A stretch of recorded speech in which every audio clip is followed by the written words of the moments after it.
അപ്പൊ പാശുപതാസ്ത്രം എന്ന് പറയുന്നത് ഇന്ന് നമുക്ക് കമ്പയർ ചെയ്യാൻ കഴിയുന്നത് നമ്മുടെ ന്യൂക്ലിയർ വെപ്പൺസുമായിട്ടാണ്.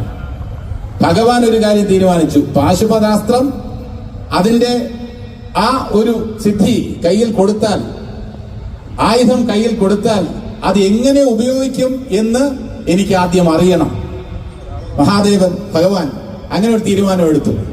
അപ്പോ അത് പാശുപതാസ്ത്രത്തിന് വേണ്ടി തപസ് ചെയ്ത് അർജുനൻ ഇരിക്കുമ്പോൾ മഹാദേവൻ പ്രത്യക്ഷപ്പെടുകയാണ് കിരാതന്റെ വേഷത്തിൽ, കാട്ടാളന്റെ വേഷത്തിൽ വരികയാണ്. എന്തിനാണ്? പരീക്ഷിക്കാൻ അർജുനൻ എങ്ങനെയായിരിക്കും ഇതിനെ ഉപയോഗിക്കുക. ഇന്നത്തെ ന്യൂക്ലിയർ വെപ്പന്റെ കാര്യം അതല്ലേ. ന്യൂക്ലിയർ വെപ്പൺ ഇറാനും അമേരിക്കയും തമ്മിൽ ഇന്ന് യുദ്ധം ചെയ്യുകയാണ്.